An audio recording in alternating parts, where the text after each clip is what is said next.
Hey good people, welcome back to my channel. This is your girl Jessica. I'm back for another video this week. For those of you who are new to my channel, I am a life coach for women. I help women not only create healthy boundaries so that they can start having better connections, better relationships, but also help them build confidence that they need to live out the lives that they truly desire. Now with all that being said, let's get into today's topic. I'm going to be giving you guys 6 things that you can start doing right now if you want to have more friends, if you want to have more connections, more relationships in your life. These are 6 things that I feel like you absolutely should be doing. And if you're not doing this, you might be missing out on amazing friendships, all because you're failing to do just a few simple things. Now, before you say, Jessica, everybody knows how to be a friend. Newsflash, everybody does not know how to be a friend. And I'll tell you people's biggest problem, and that is we often look at every situation, every encounter as what can I get out of the situation instead of what can I give. And to be honest with you, you can apply that to every single aspect of your life, anything that you can think of. If you go into any situation with the mindset of what can I give to the situation, what can I give to that person, how can I enhance that person's life instead of what am I going to get out of the situation, you are going to be ahead of the game. Number 1, be genuine. Now I know that may sound really simple, but I promise you it is not. Not everybody knows how to be genuine. We have learned to pretend to be somebody that we're not because we think that that's gonna help us be more liked or help us be more attractive to other people, but I can promise you, you are not. Believe it or not, God has blessed a lot of people on this earth to have an amazing sense of discernment. So a lot of times when you're pretending to be genuine and pretending to be concerned and to be caring to someone else, 9 times out of 10, they can tell. You know, maybe that someone's been sick or they've been going through something, or maybe they're going through a breakup or something, some unfortunate circumstance within their life. Be genuine. If you are not going to be genuine about your approach, if you're not going to be genuine in your concern for whatever's going on with them, don't bother. Don't reach out to people to ask them what's going on with them out of any other reason than genuinely caring about what's going on and seeing in what ways you can be of help. Don't go and reach out to people just for the sake of collecting information to go and gossip with other people about it. That is not being genuine. When you're a genuine person, people can feel it. It's an energy about you. Number 2, be a supportive friend.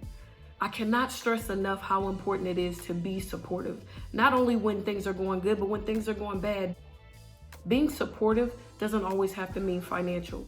Yes, that's great if you have people that you can reach out to for financial help if need be. But what people really need, support when they're making changes, support when they are going through a bad breakup or a divorce. Number 3, act and behave in love even when you don't feel it. Let me break down what I mean by that. We're not pretending to be anybody that we're not. We're not pretending to care if we really don't care. What I'm saying is when you truly love somebody and you love them unconditionally, even when they're doing things that you don't agree with, even if they're doing things that don't really align with maybe your core values or what you want to do, this is somebody that you love. This is a dear friend. This is a close family member. Love them even through their mess. I'm not saying subject yourself to anything that's going to bring you down or jeopardize the quality of your own life. But what I'm saying is love them through whatever is going on. Love shouldn't just be a feeling for you. Now, although I've never been married, I do have a few married friends. What I've learned from those married couples is there are going to be days that you are just not going to feel it. There are days that they're going to irritate you. There are days that you're just not going to see eye to eye, or days you just need time alone and want to be by yourself. But at the end of the day, you still need to act and behave in love, even when you don't feel it. And you need to do the same thing in your friendships. There will be times that your friends are doing things, again, that you just really don't get. It doesn't make sense to you. You don't know why they're doing it, but love them anyway. Number 4, create a space for honesty and transparency. I cannot tell you guys how important this is. So many friendships, so many relationships don't have this. And this is a key factor in the success of any relationship, any connection that you have. Creating that space for open, honest communication, open, honest, and transparency. So many people let ego get in the way of great relationships. Everybody wants to be perfect. Well, let me let you in on a secret. Nobody is perfect. Not you, not me, and not the person next door, not your friend. Nobody is perfect. We are all gonna fall short at some point in time. We're all gonna do something honestly, either maliciously if we're in our feelings, or it's something that we do wrong and we're oblivious to it. We do it unknowingly. But at some point you will be wrong. And the quicker that you realize that and the quicker that you accept that, the better off and better relationships you'll have down the road. So if you want better relationships going forward, put your ego to the side. Allow the person that you're in relationship with or in friendship with to have a voice. Allow them to be able to speak how they feel without being ridiculed or being put down in some way, shape, or form, or throwing something in their face. There has to be a space for that honesty and transparency. Number 5, don't hold your good deeds to your friends over their head. Again, this probably seems easier said than done. Seems like a simple thing, but you would be surprised how many people hold the things that they do over their friend's head for however long. Because you gave me a ride to take my car to get fixed, or you ran me to the store once, or you took me to work when my car was down, that doesn't mean that I owe you for the rest of my life. I mean, come on. If you cannot be genuine and do things for your friends or your close family members just out of the kindness of your heart, without the expectation, without the thought that they owe you something right back, or that they owe you for the rest of their life, don't do it. I don't give people things and do things for people that I really don't want to do. I don't hold things over people's head once I've done those things. Once you do whatever good deed you're gonna do, be done with it. And last but not least, be good company. Let me say that again for y'all.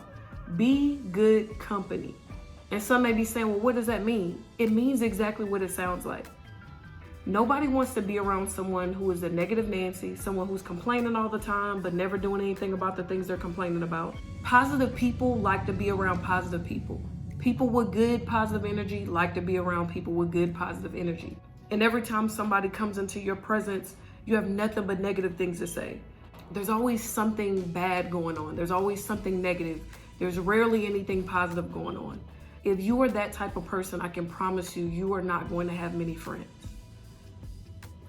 You know the people who have the best connections, and I said best connections instead of the most friends, because this is not a competition in life about how many friends that you can get.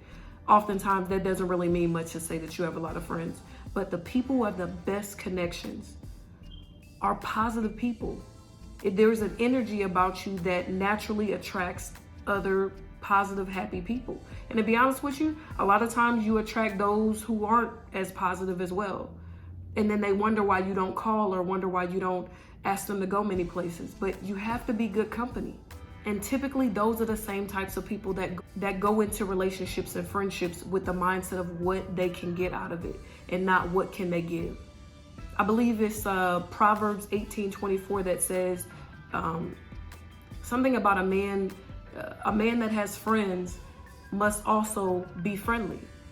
I probably butchered that a little bit, but you guys get the gist of it.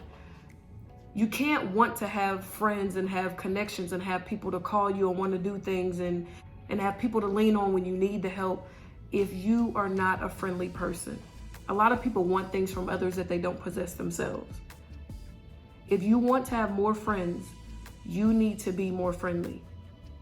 Don't go into situations trying to figure out what you can get out of that person and what you can get out of that encounter, but what can you give? And I promise that if you go into situations with the mindset of what can I give, you're gonna get way more than you could have ever imagined. But that's it for me today. I've held you guys up long enough.